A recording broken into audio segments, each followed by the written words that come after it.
Elvis Presley died, age 42, wife, children, lifestyle and net worth 2024. In this video, we look back on the life and legacy of the king of rock and roll, Elvis Presley, who tragically passed away at the age of 42.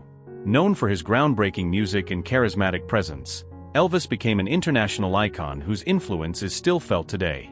We explore his family life, including his wife Priscilla Presley, his daughter Lisa Marie, and his enduring impact on music and pop culture. Plus, we delve into Elvis's lifestyle, career achievements, and his net worth in 2024. Join us as we celebrate the extraordinary life of one of the greatest entertainers of all time. Don't forget to like, comment, and subscribe for more celebrity insights. Elvis Presley was an American singer and actor. Known as the king of rock and roll, he is regarded as one of the most significant cultural figures of the 20th century. Born January 8, 1935, Tupelo, Mississippi, United States. Died August 16, 1977, age 42 years, Graceland, Memphis, Tennessee, United States. Spouse, Priscilla Presley, M. 1967 to 1973. Children, Lisa Marie Presley. Elvis net worth $20 million. Life and career. 1935 to 1953, early years. Present-day photograph of a whitewashed house, about 15 feet wide. 4 banistered steps in the foreground lead up to a roofed porch that holds a swing wide enough for 2. The front of the house has a door and a single-paned window. The visible side of the house, about 30 feet long, has double-paned windows. Presley's birthplace in Tupelo, Mississippi. Elvis Aaron Presley was born on January 8, 1935, in Tupelo, Mississippi, to Gladys Love, née Smith, and Vernon Presley. Elvis's twin Jessie Guerin was delivered 35 minutes before stillborn. Presley became close to both parents, especially his mother. The family attended an Assembly of God church, where he found his initial musical inspiration. Vernon moved from one odd job to the next, and the family often relied on neighbors and government food assistance. In 1938, they lost their home after Vernon was found guilty of altering a check and was jailed for 8 months.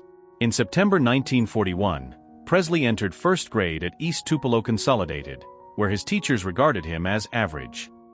His first public performance was a singing contest at the Mississippi-Alabama Fair and Dairy Show on October 3, 1945. When he was 10, he sang Old Shep and recalled placing 5th. A few months later, Presley received his first guitar for his birthday. He received guitar lessons from 2 uncles and a pastor at the family's church. Presley recalled, "I took the guitar, and I watched people, and I learned to play a little bit. But I would never sing in public. I was very shy about it." In September 1946, Presley entered a new school Milam, for 6th grade. The following year, he began singing and playing his guitar at school. He was often teased as a trashy kid who played hillbilly music. Presley was a devotee of Mississippi Slim's radio show. He was described as crazy about music by Slim's younger brother, one of Presley's classmates. Slim showed Presley chord techniques.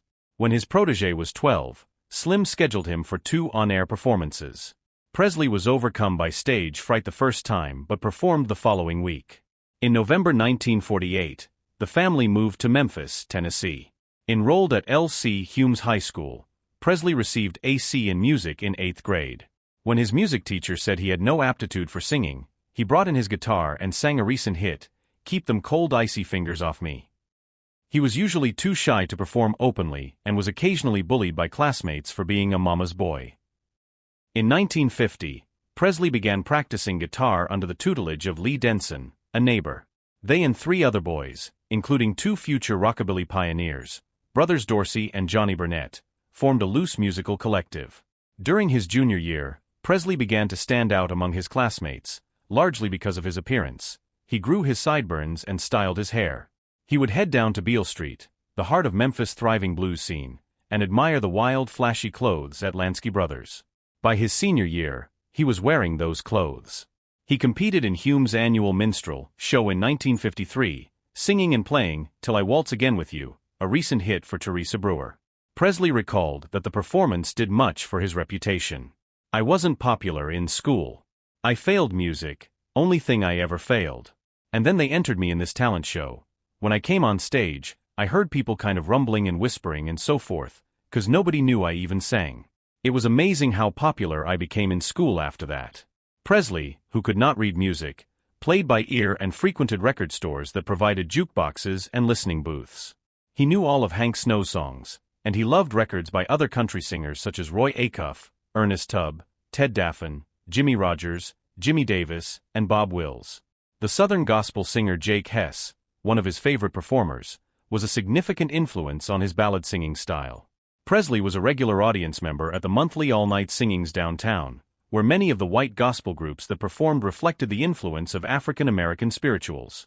Presley listened to regional radio stations, such as WDIA, that played what were then called race records, spirituals, blues, and the modern, backbeat-heavy rhythm and blues. Like some of his peers, he may have attended blues venues only on nights designated for exclusively white audiences.